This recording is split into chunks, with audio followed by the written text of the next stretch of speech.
Know from CNN, where he's the anchor of CNN Newsroom. He's their chief national security correspondent, a friend of mine. And Jim was last on the show to talk about his great book, The Shadow War, which dives deep into the PRC. Jim served there in Beijing as the. What was your job, Jim? What do we call your job when you were in Beijing? I was chief of staff to the ambassador. Yeah, so you actually, and you speak Mandarin, don't you? I do, although it's getting lousy the longer I'm out of that country, but I Yeah, got okay. something. You're still way ahead of the rest of it. Jim actually knows what he's talking about when we talk about the CCP or the PRC. So I sent him a note a few weeks ago and said, come back to the show. He said, happy to. By the way, I've got a new book coming out, The Madman Theory. Trump Takes on the World. Of course, my ears perked up because the Madman Theory is, of course, linked to President Richard Nixon, whose foundation I chair and the library I run when the non-government part of it. And I want Jim to come out and talk about the Madman Theory because Nixon invented it, and I just totally diverted. We'll come back to the PRC, but what is the Madman Theory about? And if you wanted to arrive on time, you'd better order it now because Amazon's not exactly using the Pony Express right now. Well, I mean, going back to Nixon, you know better than me that the idea was, and President Nixon had Kissinger convey this to the Vietnamese, was that listen, he was just mad enough to order a nuclear strike on North Vietnam during the war to leverage that unpredictability or willingness to go that far to the U.S. advantage. Now, it's not exactly the same with Trump, but there is an element of him, and I've spoken to folks across his administration, current and former, of keeping adversaries on edge to the advantage or to attempt to make that to the advantage of the U.S. So the idea is, where does that work? How has the president tried to use that, and how have allies, but also how have adversaries, but also allies responded to that? Jim, you're onto something very important. I've only talked to the president a handful of times since he became the president, but I did talk to him a lot in the debates that CNN and Salem ran jointly, and I followed his foreign policy greatly. And of course, I spent hours every day from the October of 1978 through June of 1980 with former President Nixon, hours and hours and hours every day with him. So I know what the Madman Theory is. And while Richard Nixon is probably the most well-read president, I really do believe the most well-read president entering the office of any president, uh, and President Trump is a developer who is not fond of reading deeply into Disraeli by William Blake, et cetera. Richard Nixon couldn't build an elevator shaft, and Donald Trump has a different skill set. But they both share a love of surprise and unpredictability. And that's what the Madman Theory is. I think Trump probably said 100 times, Jim, remember from the debates, I don't like to telegraph what I'm going to do, right? Exactly. And listen, there are times when that that catches your allies off guard as well. Which can create its own issues. But Nixon tried it during Vietnam. The Trump approach to a Russia or even a China in the midst of this, right? Because you see it. And I spoke with Peter Navarro, for instance, for the book.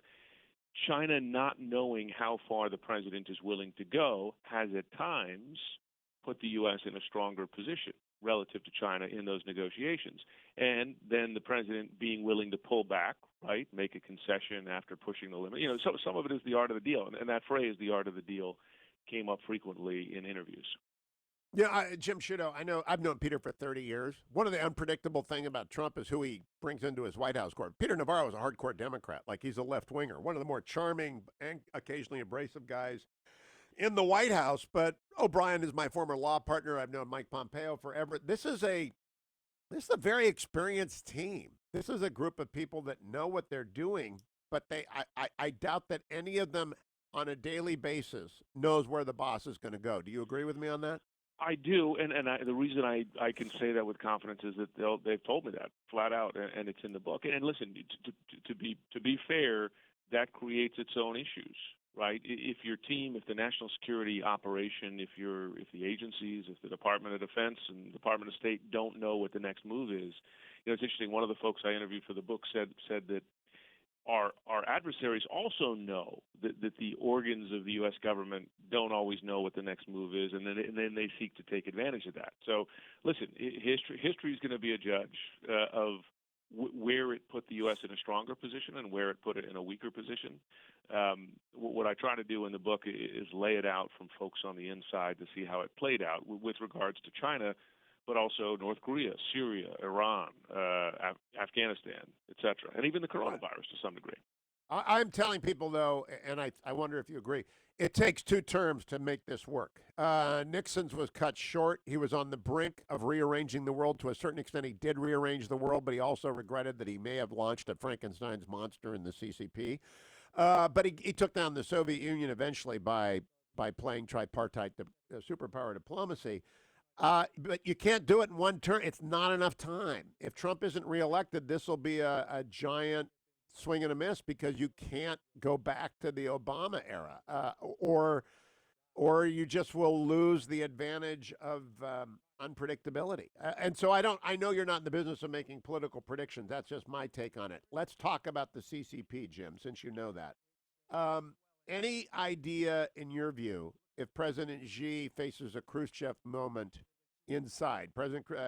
General Secretary Khrushchev, head of the Communist Party in the Soviet Union from 58 to 64, wakes up one day, and Brezhnev and the gang say, sorry, you're out. They don't kill him. He's just out because he screwed everything up with the Cuban Missile Crisis. Does Xi face anything like that? He faces a danger, and I think you can see his own and the CCP's own concern about that danger in their response to this. I often say that China doesn't have, it certainly doesn't have democracy, but it does have domestic politics, right?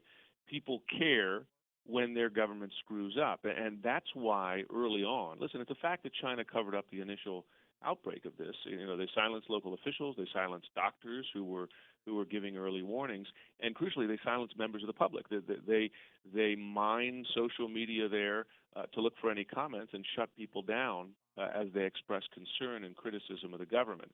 So that reaction shows you that they're concerned about it. Now, the trouble is China's pretty darn good at that, right? I mean, they're good at silencing dissent and keeping an eye on things, and they leverage technology to do that.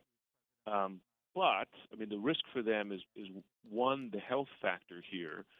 Many people dead, and more people dead than China has acknowledged. But two, the economic factor, because the CCP does not survive if it doesn't.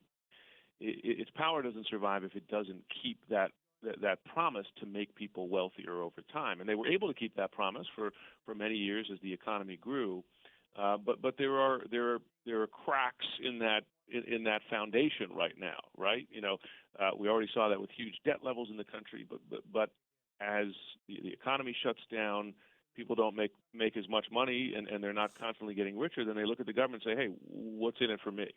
Now, Jim, I got to ask, when you mentioned in an aside that we don't really know what the numbers are, I am always aghast when people say the United States leads the world in deaths and cases. We have no idea what's going on in the PRC. They just lie. Is that not true? And are we not better off saying, with every time we state what the United Kingdom or any free country has, like the United States, that we have no way of comparing it to Iran, China, and other dictatorships? Agreed. No, listen, anytime I mention those numbers on the air, I make an effort every time the Chinese death toll to say that, to take this with a grain of salt because we know how the Chinese government operates. And you can say that too. I mean, I said that for years about Chinese economic figures, right? Yep. We always take them at face value, but you're like, wait a second. Even when I was in China, you'd speak to Chinese economists and businessmen, and they would say, I don't buy those numbers, right? They don't look at them because it's the nature of the operation. So you can reasonably say that actually far more than reasonably say that the official figures understate the actual toll in China.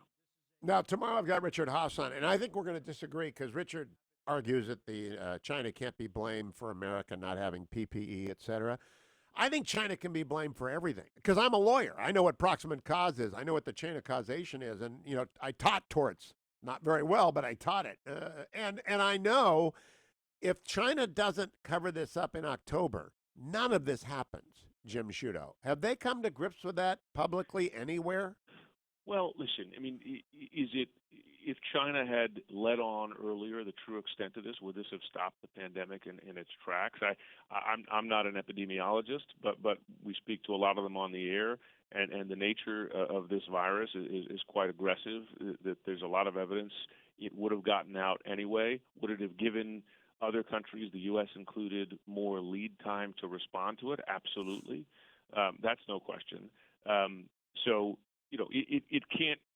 The trouble with pandemics, right, is that they're good, right? They're good at spreading, and a novel coronavirus is good at spreading, and we've seen that across the board, even as countries have responded aggressively to it. So again, I'm not the epidemiologist, but I ask this question on the air often, and their answer will be, listen, it hurt the initial response, but it's certainly not the only reason this thing is spreading. It's going to be hard for me to find a lawyer who knows anything about Paul's graph, which is the key torts case, who doesn't say everything goes back to China. Last question, Jim, and not a gotcha question. I'm just curious. You're busy. Have you had a chance yet to read the Sally Yates Exhibit 4 declaration to the Department of Justice motion to dismiss against Flynn, her interview with the special counsel's office?